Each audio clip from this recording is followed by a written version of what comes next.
இன்றைக்கி நம்ம தூக்கத்தை பற்றி பேசலாம். எக்ஸசைஸ் பண்ணுறதால பெனிஃபிட்ஸ் என்னென்னு நமக்கு தெரியும். நல்ல ஹெல்த்தி ஃபுட்டை சாப்பிட்றதால பெனிஃபிட்ஸ் என்னென்னு தெரிஞ்சுட்டோம். ஜங்க் ஃபுட்டெல்லாம் அவாய்ட் பண்ணுறதை பற்றி தெரிஞ்சுட்டோம். தண்ணி குடிக்கிறத அளவு பற்றிலாம் நேற்றுக்கு கூட பேசினோம். ஸோ இன்றைக்கி தூக்கத்தை பற்றி ஏன் பேசுகிறோன்னா, அதுவும் ஒரு இம்பார்ட்டண்ட் ஃபேக்டர் நம்ம ஆரோக்கியமாக வாழறதுக்கு. ஸோ அதனால் சில வழிமுறைகள் இருக்குது தூங்கிறதுக்கு. அதெல்லாம் நம்ம தெரிஞ்சுட்டோன்னா நல்ல ஹெல்த்தியாக வாழலாம். ஃபஸ்ட்டு பார்த்தீங்கன்னா, கரெக்ட் டைமுக்கு தூங்கணும், கரெக்ட் டைமுக்கு எழுந்துக்கணும். அந்த சிஸ்டம்க்கு நம்ம வரணும். டெய்லி ராத்திரி ஒரு 9-9:30 மணி ஆனால் தூங்குற டைம், அது சின்ன வயசுலேருந்தே பசங்களுக்கும் ப்ராக்டிஸ் பண்ணி விட்டுருணும். சில பேர் பார்த்தீங்கன்னா ஒரு நாளைக்கு 8 மணிக்கு படுப்பாங்க, ஒரு நாளைக்கு 12 மணிக்கு படுப்பாங்க.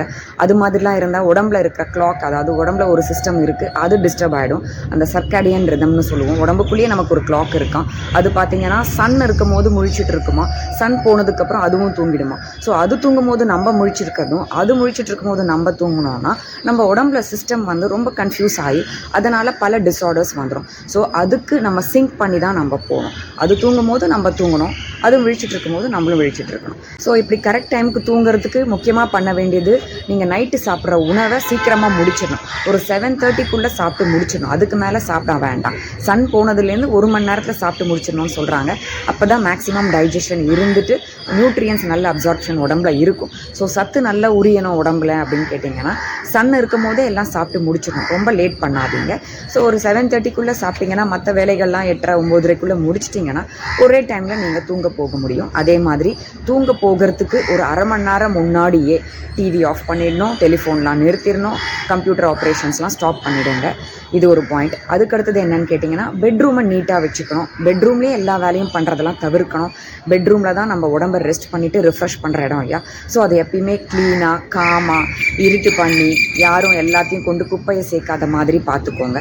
அது ஒரு பாயிண்ட். இது தவிர்த்து பார்த்தீங்கன்னா, நைட்டில் தூங்குறதுக்கு முன்னாடி ஹெவியாக சாப்பிட்றது, பார்ட்டி பண்ணிட்டு வருது, காஃபி குடிக்கிறது, ட்ரிங்க்ஸ் எடுத்துக்கிறது, இதெல்லாம் அவாய்ட் பண்ணணும்னு சொல்கிறாங்க. இதெல்லாம் பகல்லையே பண்ணி முடிக்கணும். ஹெவி மீல்ஸ் எடுக்கிறது, காஃபி டீ குடிக்கிறதெல்லாம் 8 மணிக்கு மேலே இதெல்லாம் பண்ணவே கூடாது. ஸோ 7:30க்கு டின்னர் முடிச்சுட்டு கேட்ஜெட்ஸ் எல்லாம் ஆஃப் பண்ணிவிட்டு காம் அண்ட் பீஸ்ஃபுல் பிளேஸில் நீங்கள் கொஞ்சம் நேரம் மெடிடேட் பண்ணிவிட்டு நல்லதை பற்றி பேசிவிட்டு ஃபேமிலி டைமோடு இருந்துட்டு க்ளீனாக நீங்கள் தூங்க போகலாம். இப்படி பண்ணால் கட்டாயம் நல்ல தூக்கம் வரும், டிஸ்டர்பன்ஸே இருக்காது. இதுவும் இல்லாமல் காத்தால எழுந்துக்கிற டைமும் ரொம்ப important. Early to bed early to ரைஸ்ன்னு சொல்கிறோம் இல்லையா. அதாவது சீக்கிரம் தூங்க போகணும், சீக்கிரமாக எழுந்துக்கணுன்றாங்க. நம்ம சீக்கிரம் தூங்க போகிறதே 9:30க்கு மேலே தான் இருக்கும். அதே மாதிரி எழுந்துக்கிறது பார்த்தா 5 to 5:30 தான் இருக்கும். அப்போ நமக்கு தேவையான தூக்கம் கிடச்சிருது.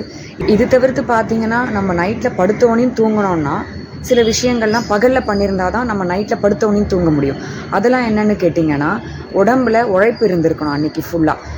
அதாவது வேலைக்கு போகிறவங்க ஃபுல் டைம் கட்டாயம் உடம்பை வருத்திட்டு தான் பண்ணியிருப்போம். ஸோ படுத்தா தூக்கம் வந்துடும், டயர்ட் ஆகிடுவீங்க. வெளியில் வேலைக்கு போகாதவங்கன்னு பார்த்தீங்கன்னா, பகலில் நல்ல எக்ஸசைஸ் 1 மணி நேரத்துலேருந்து 1.5 மணி நேரம் பண்ணியிருந்தீங்கன்னா நைட்டு படுத்தவனையும் தூக்கம் வந்துடும். இது இல்லாமல் நல்ல வார்ம் சன்லைட் உடம்புல படணுமா. டெய்லி நல்ல சன்லைட் பட்டாலே உடம்புல இருக்கிற அந்த செல்ஸ் எல்லாம் ஆக்டிவேட் ஆச்சுன்னா நைட்டு படுத்தவனையும் தூக்கம் வந்துடும்.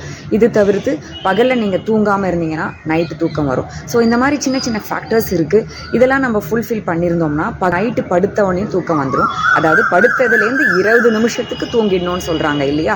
ஸோ அதுக்கு மேலே தூங்க முடியாதவங்க கட்டாயம் கஷ்டப்படுறீங்க. அது நீங்கள் மெடிக்கல் ஹெல்ப் எடுத்துக்கணும்.